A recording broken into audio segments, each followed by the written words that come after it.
Now I'm recording everything. Yeah, you go for it.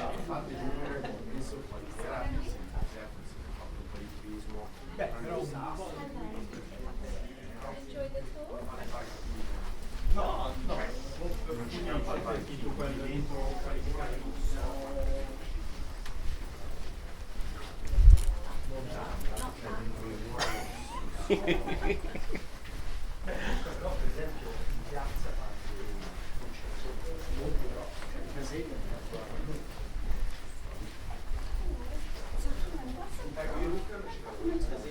Please come in. This lady just slipped through. Thank you very much. Thank you. No problem, no problem. If you would just like to assemble towards the back of the room, please.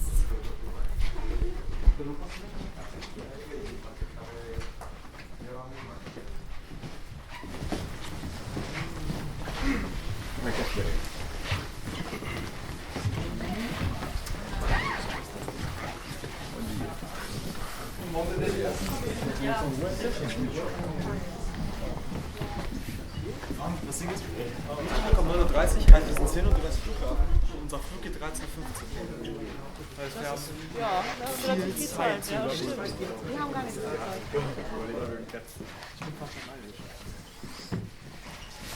Eigentlich habe ich keine Ahnung. Ja.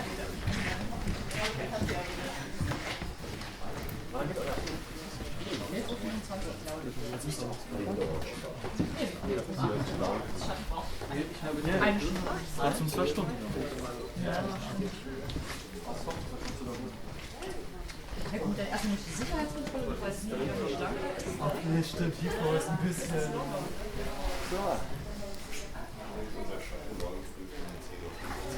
Okay. Welcome, everybody. We're just waiting for one more lady here she is.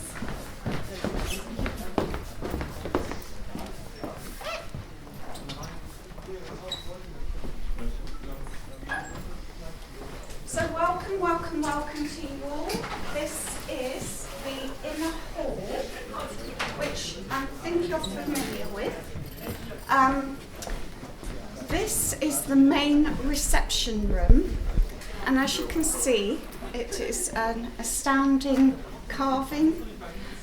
It is all walnut, and it was created in 1903 by William Waldorf Astor, who was the richest man in America at that time, and probably the world. When I say he created this, he paid for this. He had the top craftsmen of the time, wood carvers, stonemasons, you name it, he had it. And we believe he spent probably £180 million in money today to recreate this wonderful place called Hever Castle. We're actually in the fortified manor house behind the castle walls. It's when we go round on the tour, we will end going into the middle, the inner courtyard, and you will see the great difference between the medieval fortress, the fortification, and the fortified manor house, which we're in now. By about the 1800s, Hever Castle, the manor house which we're in, was almost derelict. It was a shell of the building that it used to be. Lack of funds, not being maintained correctly, and it was sold off to tenants, mostly farming tenants. And can you visualise that this room and the ground floor rooms were actually stabling and livery sections for animals, farm animals? So vastly different. There's just one thing a lady asked me. Quite a few of you were asking about the Margaret Thatcher portrait in the red corridor along the walls there.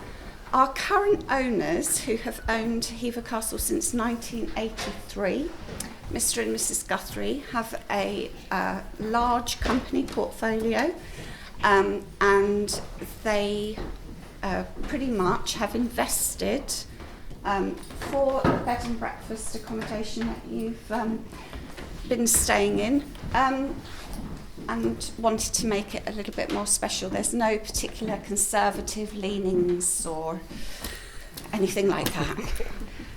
Just somebody asked for me to just mention that. So, this is the childhood home of Queen Anne Boleyn, the second wife of, seems disrespectful, but he's behind there, looking with the stance straight at you. So we believe that Henry VIII, who had 60 palaces by the time he died, he visited here because of the lure of this lady here, Anne Boleyn. Anne Boleyn, her sister Mary, of which he also had a 4-year relationship with before Anne. They lived here as children with their brother, their mother Elizabeth, Lady Elizabeth, and Thomas Boleyn. Hever Castle came into the Boleyn family line in 1462. So the site that we're actually on now dates to that time. And then his grandson inherited Hever Castle. They also had another dwelling called Blickling Hall in Norfolk. But honestly, this was the childhood home of Anne Boleyn. Henry VIII would have visited, maybe incognito, because as far as homes are concerned, this is not a palace. It would have been a very, very modest home, and in Henry VIII's terms as king, he would have been slumming it, coming here to Hever. What you see now, as I say, is 19th century. The screen there, the half gallery screen, is based on one at King's College Chapel in Cambridge. And most of what you're seeing, William Wardolph Astor took his inspiration, if you like, from iconic buildings in the Tudor and Elizabethan period. If you look at the windows there, you will see that the stonework and how thick it is. This room in Tudor times, in Anne Boleyn's time, would have been complete stone. It would have had a lower roof, it would have had open rafters, and it was in fact the Tudor kitchen. Just by these two gentlemen here, this column here, around that area would have been a natural well.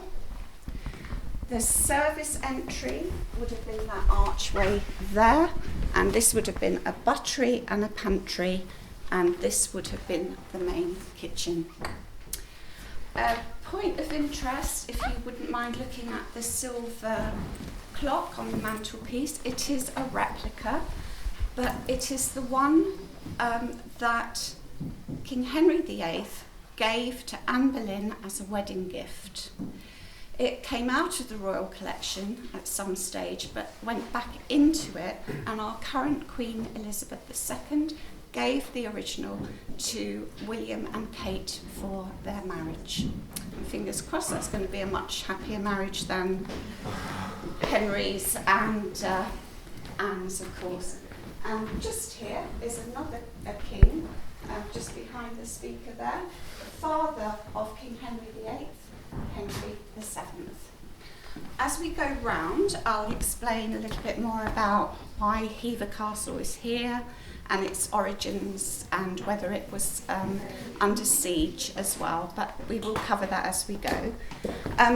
If I could ask you to follow me, if you don't mind, just to the right, and before we actually go into the Great Hall dining room, if you look at the medieval style Gothic arch that you're passing through, that was the original front door and entrance to the manor house during Anne Boleyn's time, and she would have lived here from about 3-4 years old until she was about 12. So we are stepping through history.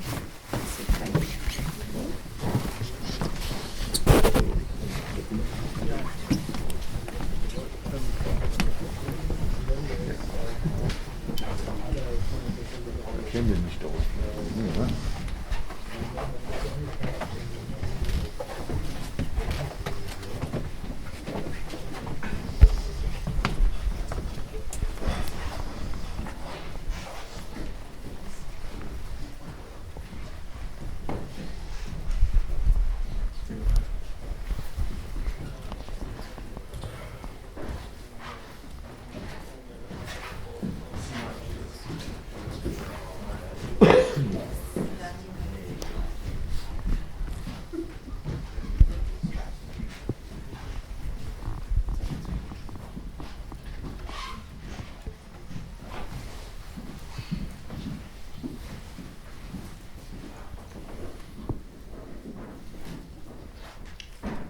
Is that everybody? Okay, lovely, thank you. So we are in the Great Hall or dining room. Now, sadly, not very much really remained of this room. It is majorly a refurbishment, but as authentic as possible to how it would have looked in Anne Boleyn and King Henry VIII's time. In Tudor times, and it seems to have carried on, it was very, very important. Your status was very, very important. And if you had a great hall or a long gallery, which you will be all having your dinner this evening, it showed you were up there in society and you were worth knowing. You had a large enough house to entertain and invite important people over to your castle in the country. I think we call it networking now. Anyway, again, a status room. Whoever was most important would be at the top end of the room, near the window, which did exist in Tudor times, not as vast as that, but you were the centre of attention in a prominent position on a raised platform called a dais, and according to who you were and the importance of your guests, you would be at the top table, and your most important guests would be as close to you as possible. The least important were towards the door, which doesn't mean you at all, not at all. Now, food was really important as well. Sorry, I've got my back to you. Pheasant, swans, venison from deer meat. Vegetables were considered dirty and for the peasants. Anything that came from the ground was considered dirty. Green vegetables in particular were considered poisonous. Of course, the elite, the nobles, the royals would have the best, and it is said that Henry VIII consumed 8,000 calories a day. At his royal court, 850 barrels of wine per annum were consumed. So they ate as they thought, very well, but actually their diet was really not very good for them at all. Cows' udders were a delicacy, and as an anecdotal, Richard Harris, the King's private food terrier, planted the first apple trees in Sittingbourne in Kent. So we have a strong link with cider. If I could ask you to look at the minstrel gallery there. Again, this was a sign of your status. If you were wealthy enough to hire a minstrel who was a very, very elite musician, they would only play at very important events and for the rich nobility and the monarchy. So a minstrel would play and entertain their guests very discreetly in the background. Okay, we will now be going out and to the right, and if I could ask you to look at a very large pair of boots over on the right, just before we go to the library. Okay?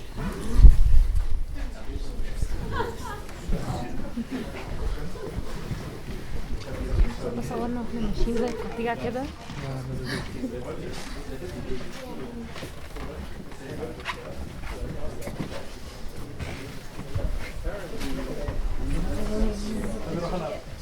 Can I come in?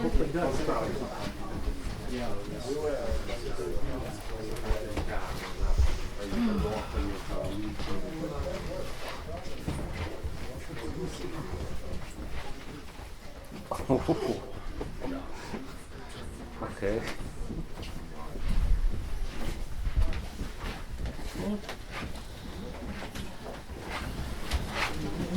Ah.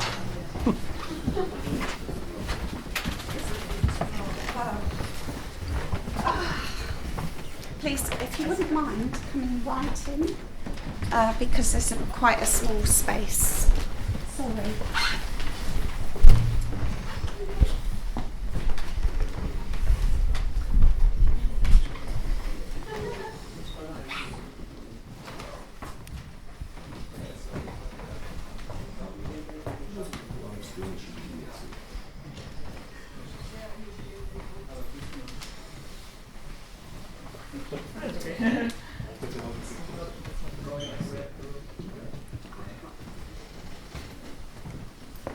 So everybody, in this beautiful library, we have 2,500 books. The majority of them all belonged to William Waldorf Astor IV, who bought and paid for Hever Castle to be restored in 1903. The wood carving is based on the style of a very famous wood carver called Grenlyn Gibbons, and it is made of a wood called Sabicu, S-A-B-I-C-U. I hope I pronounced it correctly.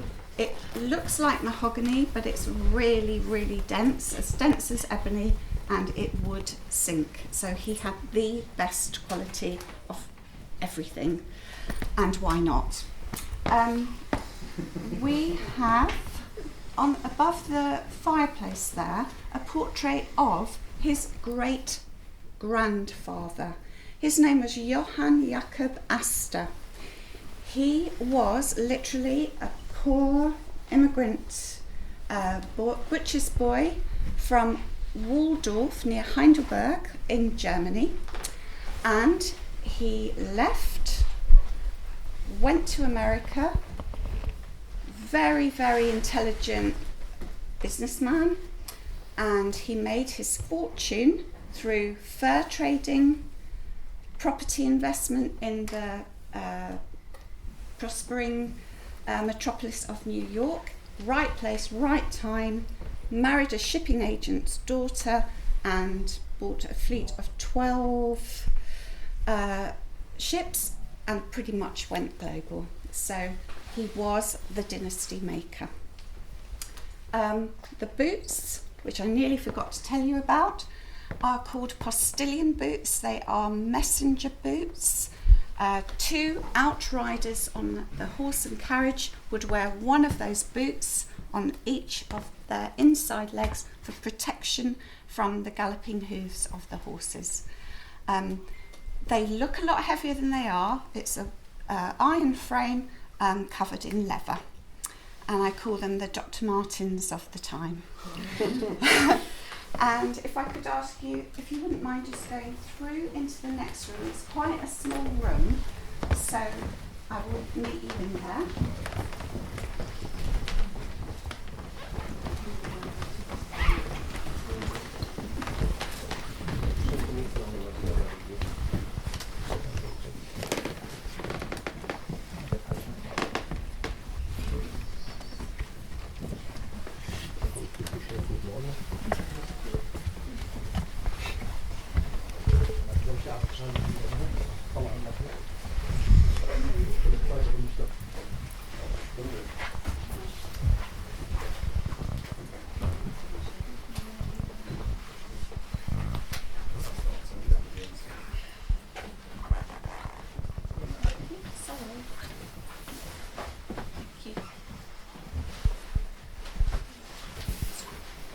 The library in Tudor times, in Anne Boleyn's time, would have been the administrative offices. So really a man's room, sorry, but that's how it was. They would have been in charge, her father Thomas Boleyn would have been in charge of all the administration, and that would have been his office, if you like. The room that we're in now is almost like a withdrawing room, a room to sit, sew, read, etc. We have an example, a very fine example of a spinning wheel and a wool winder. And you will notice that the chairs are 3-legged chairs.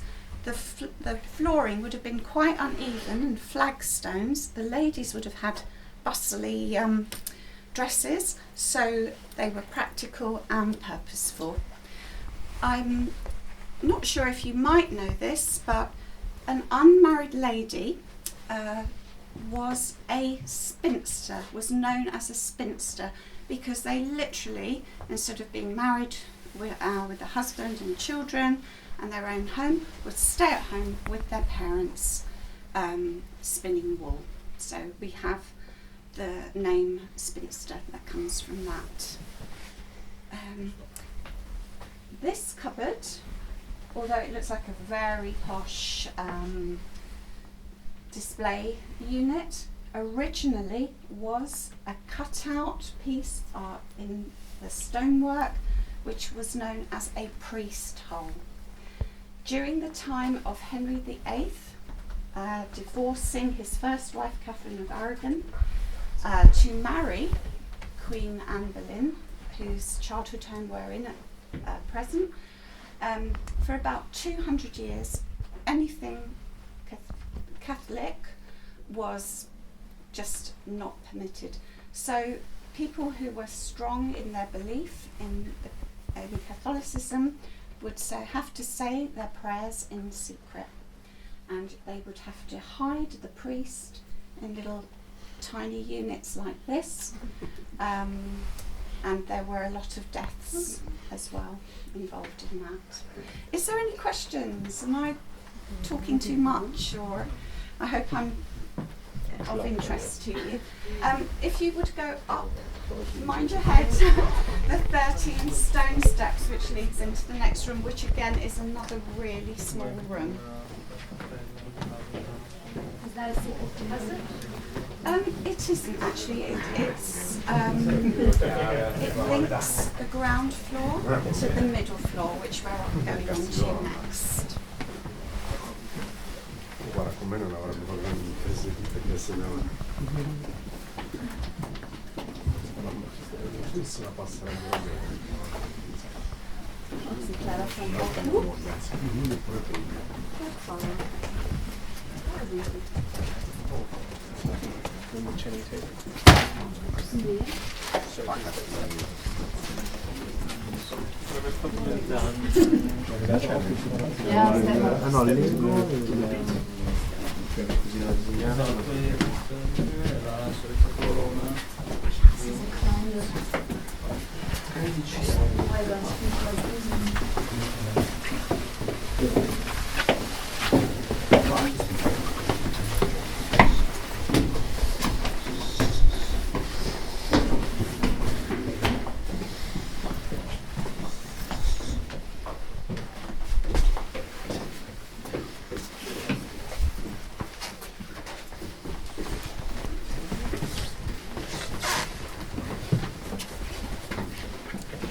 So, sorry.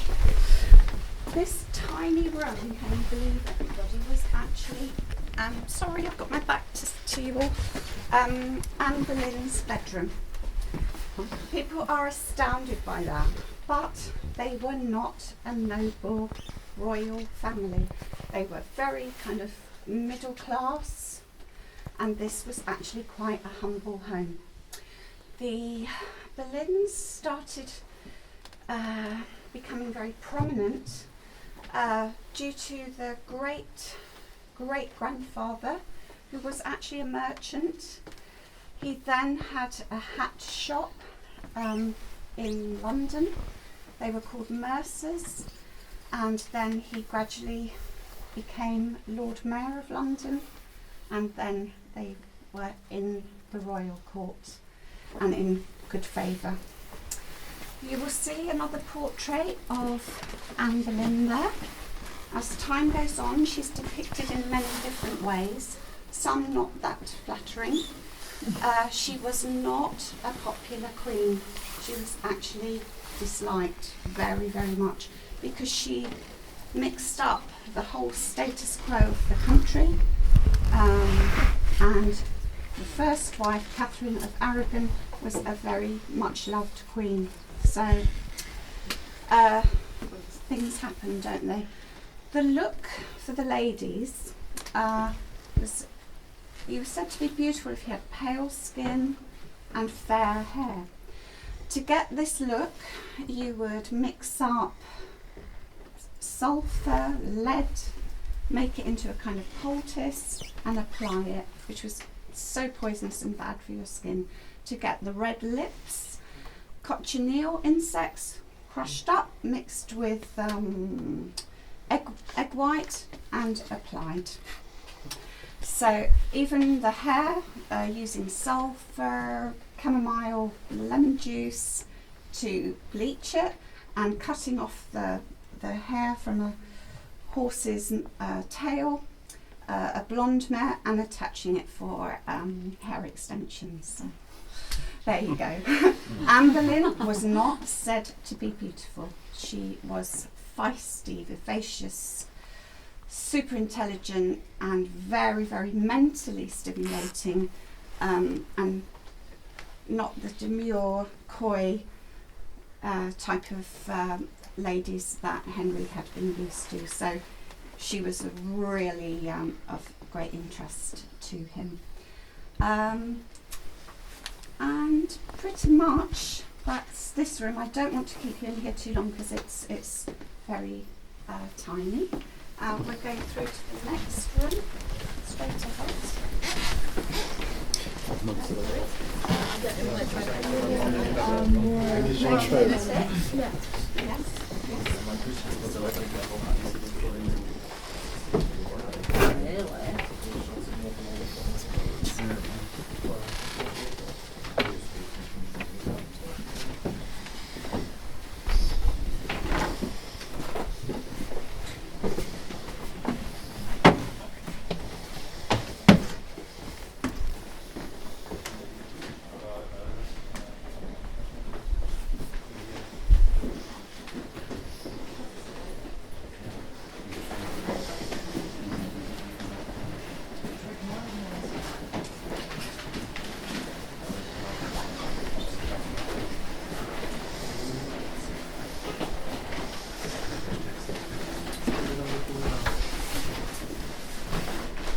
lady has just asked me if there is an authentic, the most authentic portrait image of Anne Boleyn.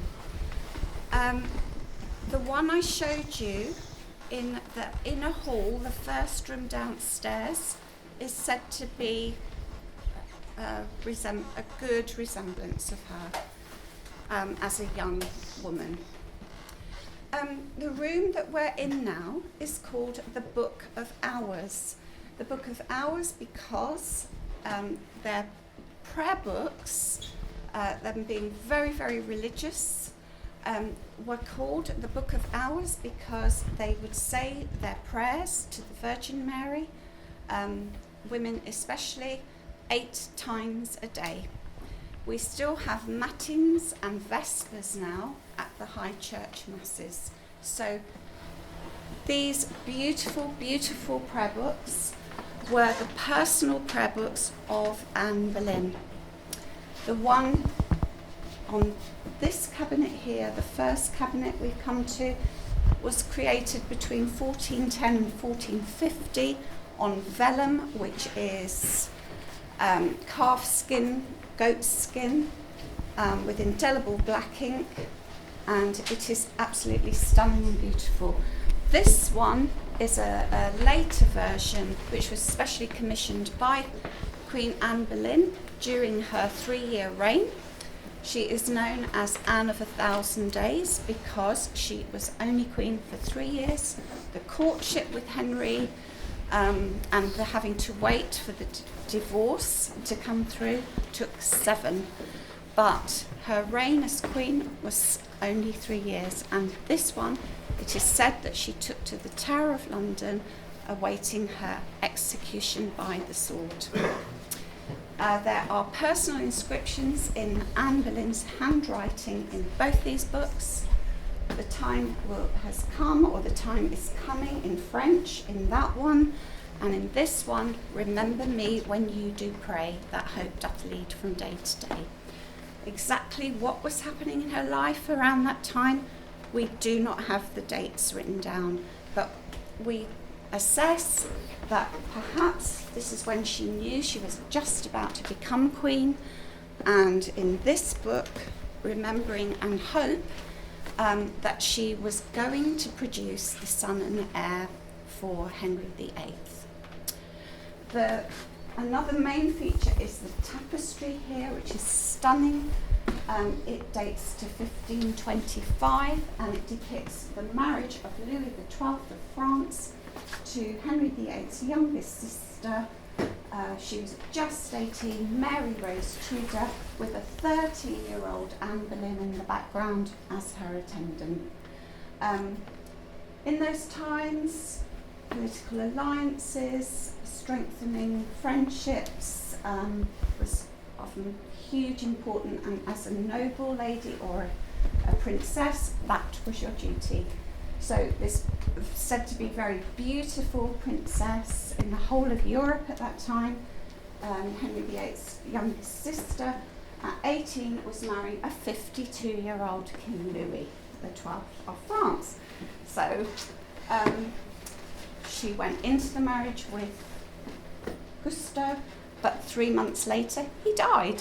So she was free to marry of her choice to the Duke of Suffolk, who was a personal and good friend of Henry VIII, said to look very much like each other. They did elope. Henry didn't give his permission, but all turned out well in the end. And their daughter, Frances, then had a daughter called Jane, who was Queen of England for 9 days, Lady Jane Grey. So it's all very intricately linked. We are now having a quick look .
find quite a brief look.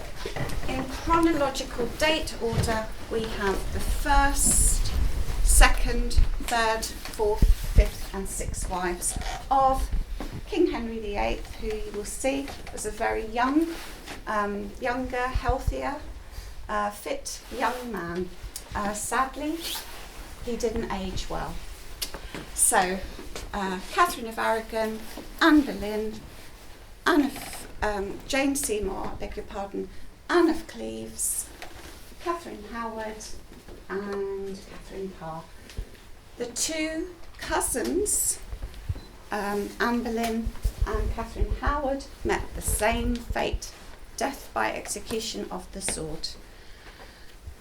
Trumped up charges for Anne. The reason that she was pretty much got rid of, she didn't produce the son and heir for Henry. The lady that did was the third wife, Jane Seymour, but tragically she died in childbirth, but she did produce Edward VI, who was the only legitimate son of Henry VIII. Moving along to Catherine. Yes, She got executed because she couldn't produce a son and an heir. Both these queens produced daughters, but third queen produced the son and heir. And it was hugely important for a king to have a son. Women were not considered able to rule a kingdom or a country. Treason was committed by Catherine Howard because she had a liaison with one of the noblemen at court. Evidence was found in the form of a love letter, and that was the end. Out of all of these ladies, the fourth German queen, Anne of Cleves, survived them all, and she also inherited Hever Castle, or was given Hever Castle as part of her divorce settlement. So for 17 years she lived here too. Okay, we're moving on now.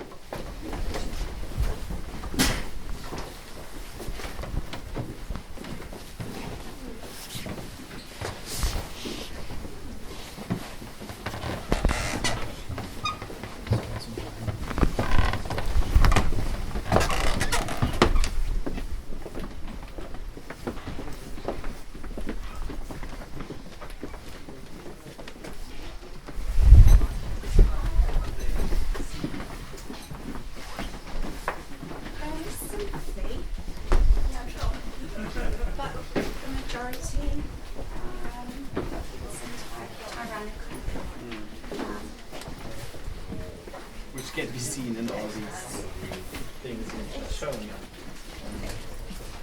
In our eyes now, he seems unbelievably harsh. But in those times, they had a very different view on things. What were the But he most was positive things people liked about that the country was like working or economic growth? Everything that his father achieved, he spent. Yeah. For the first 24 years with Catherine of Aragon, I think everything was kind of quite balanced. After that, no. I think he's viewed as more tyrannical than a good definitely. king, I would say so. but he's fascinating. We are in a gallery now, a staircase gallery. It's a practical hallway really, linking the middle floor, the ground floor, the roof here, and then enabling the top floor. So it is a bit of like an add-on in practical terms for, just as we expand our houses, they did too in over time. Just very briefly, we see here the royal children of King Henry VIII. Elizabeth I, who was the daughter of Henry VIII and Anne Boleyn. Unfortunately, we have a portrait in restoration, which is the daughter of Catherine of Aragon, the first wife, and Henry VIII. She reigned for 5 years. She died childless. Elizabeth I reigned for 47 years. She also died childless. And poor Edward VI, the long-awaited son, died only at the age of 15. So it was all quite tragic. And then we went on to the Stuarts. It's all... Anyway. Cousin? What causes death at 15? He was not a healthy child. He had problems with his lungs from a baby, and he was never really well. So we believe he would have died of tuberculosis. He had a weakness in his lungs. There are 2 rooms. They are the master bedrooms. Please take a look. They're to the right. And if you could look in both rooms, and I will come in the second room and tell you a little bit about that one.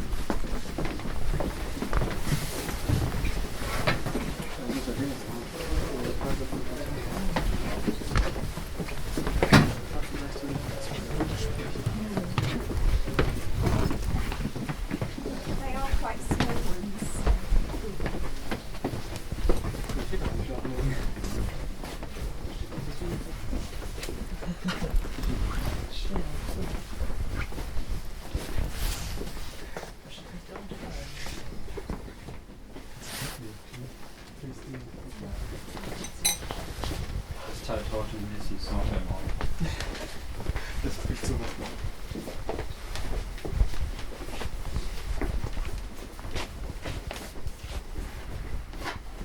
Waren die Menschen früher kleiner?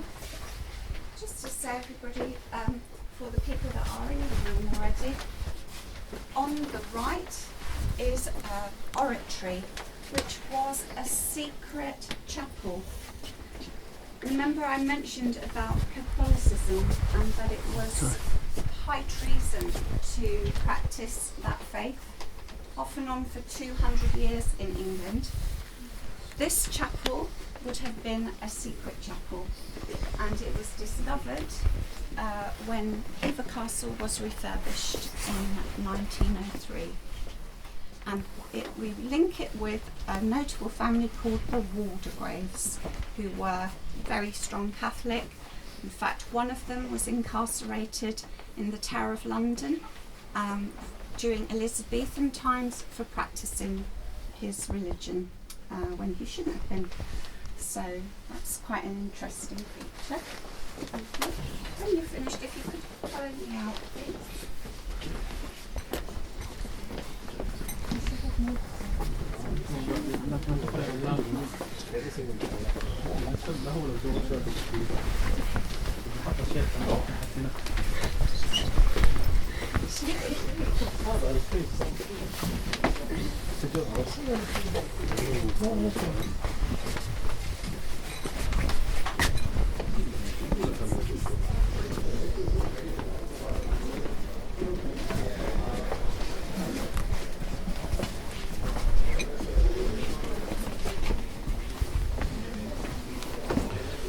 Schatz.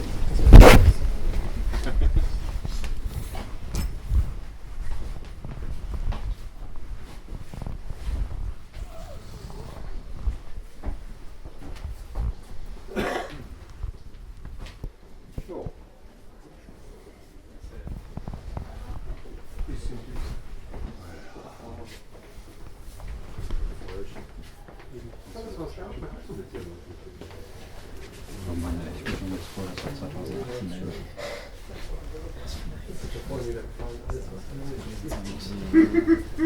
Warum sind die Betten so klein? Oder kommt mir das jetzt mal so vor? Jetzt wirklich wird relativ klein, aber waren ich glaube so grundlegend aber so klein. Also Kleinere Gehirne, kleinere Menschen. Aber größere Egos. Ja, der kleine Gehirn ist so größer.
This is the medieval council chamber. It dates from 1272. It is original sandstone from 2 local quarries. It is not a torture chamber. This is just for display purposes. This would have been the original castle room where they would have eaten, drunk, slept, held council meetings. Everything happened here. It would have been open to the top, to the battlements.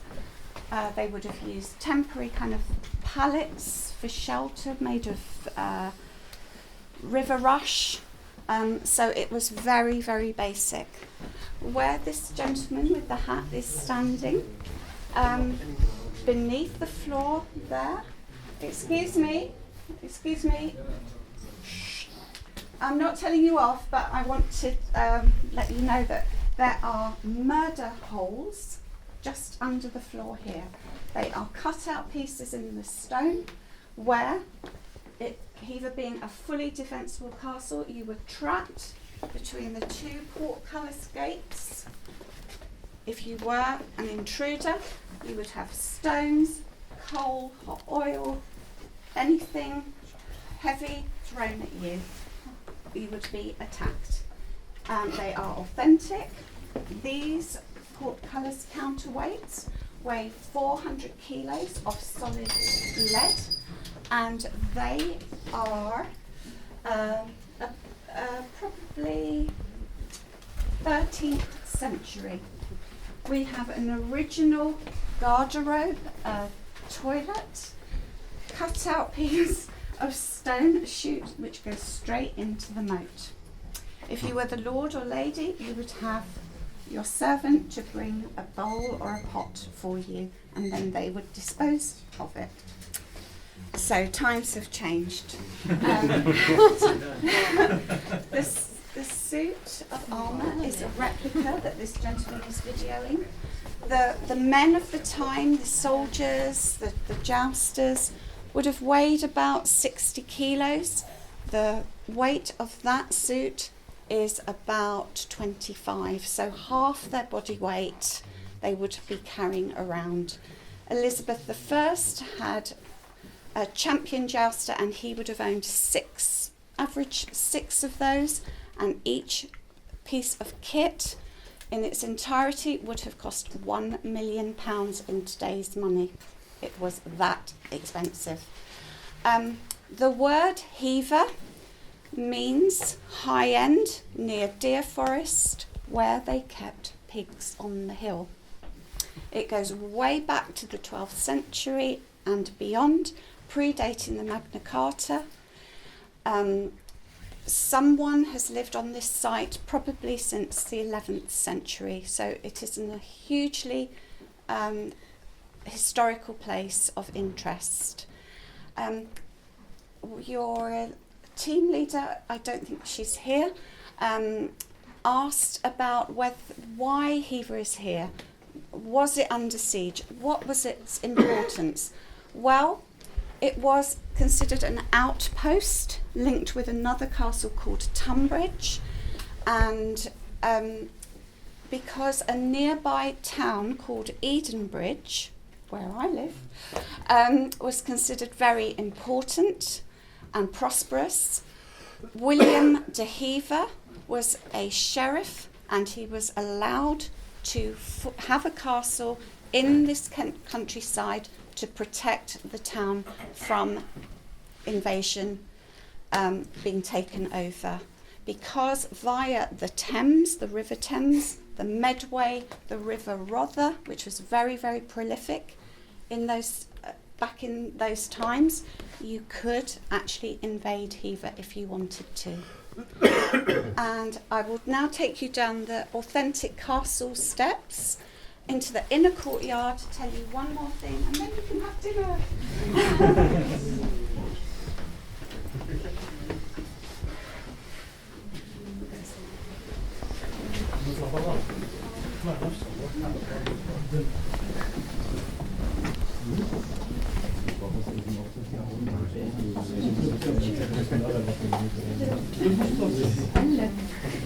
Just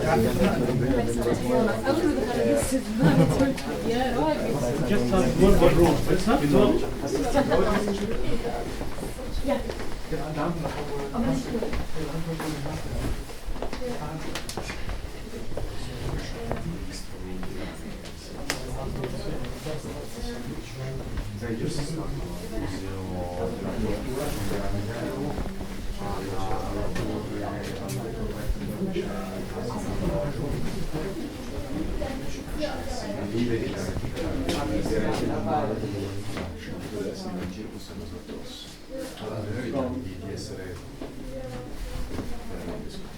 Ah, questa qua è della questo qua si la lancia. Quindi in realtà questa cosa non che fosse l'esibizione, molto semplicemente. Infatti il combattimento era quello. No, questa qua proprio fosse la lancia per fare una cosa. Sì.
Però è comodo che cambi anche. Cosa? Dov'è? Sul bagno queste qua difendevano, prima eravamo qua sopra, c'era il piede che tiravano su quello, la grata qua. Deve essere un castello del merda, come l'ha definito nel più volte. Un bilocale del cazzo. Esatto, sì. Massimo primo È finito. sei un po' un pezzo intero. Questi qua è uno sfigato. Su me, ad esempio, Fosco qui. No. Beh, come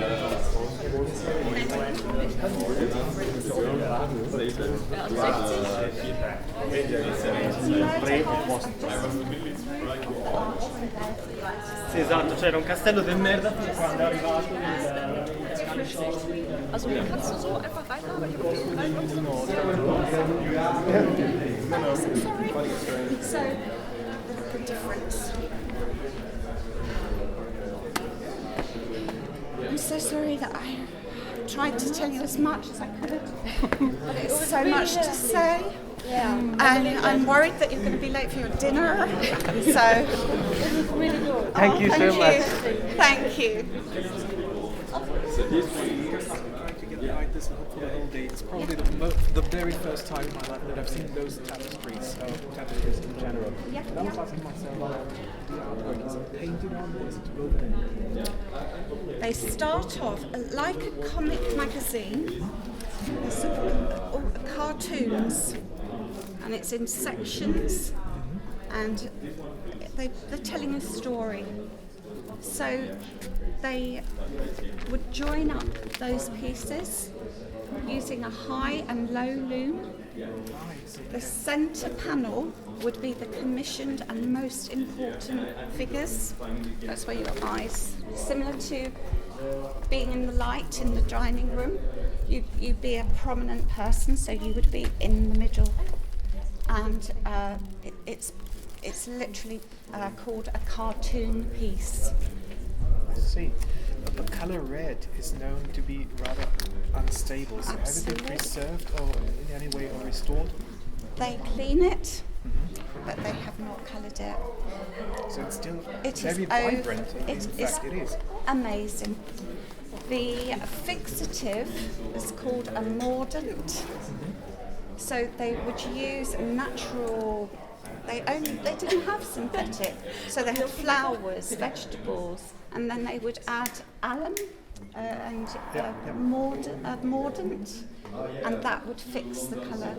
But you can imagine, back in 1525, that tapestry in the Book of Hours took 8 years to produce. The marriage lasted 3 months. The tapestry took 3 years. Was it worth it? Bad investment. And it has lasted all these centuries. Isn't it amazing? I wish I could I'm so spend passionate. so much more time here. It's so Please beautiful. come back. Please come I'll back. have to. This is a very short tour because of time restrictions. But if you're interested, please always come back. I really when will you've got have more to because time. there is so much more to see. And There is so much more to see. This is just the tip of the iceberg. I didn't want to disturb, but Not at all. is there also a cellar and because you said that there were also these from the Middle Ages, these gadgets. Yeah. Was there a cellar where they punished Here people? at HEE-v there is no dungeon. They did not have a cellar, but there is an oblong door just towards the bottom of the stairs. That is a cut-out piece in the stone where if you did something wrong, you would literally just be placed Forever? Until you die? depending on what you did and whether the person was kinder or not. But that was the HEE-v prison. So the person could basically starve to death there. Or, I mean, did they have a certain amount of humanity or probably not? That's so hard to answer because what we view now as barbaric, it was the norm then. It was different. So What are gallows? The sign said she wasn't executed by gallows. that's when you're hung. You're hung. Oh, but it said hung. yeah, but If you were not a noble person or a king or a queen, you would literally be strung up, hung, drawn. And okay, you said- because it said beheading by gallows. And And they would verlieren ist immer der Tod. they would be so skilled that you would be alive because they wanted you to feel as much pain as possible and be ridiculed in front of a crowd because it was entertainment. So It's the you're watching TV now. Really need the lower the rank to know is, more about that. the harder the punishment. The lower the rank, the harder the punishment. Yeah. It was considered a honour, a privilege, a concession for a noble or a king or queen to have a quick death. If you were lower status than that, you had no chance. Was it common to impale people here? They would impale them after they were dead. Their heads 40 years would be maybe there's going to be a worldwide stuck good on movement. pikes along the tower of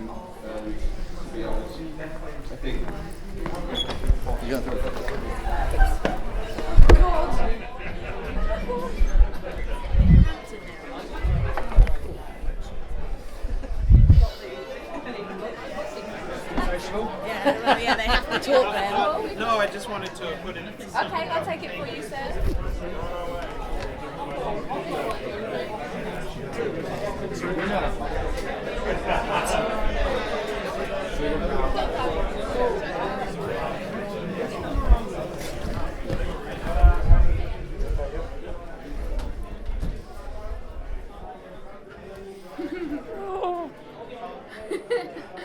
They killed them. No! They beheaded him.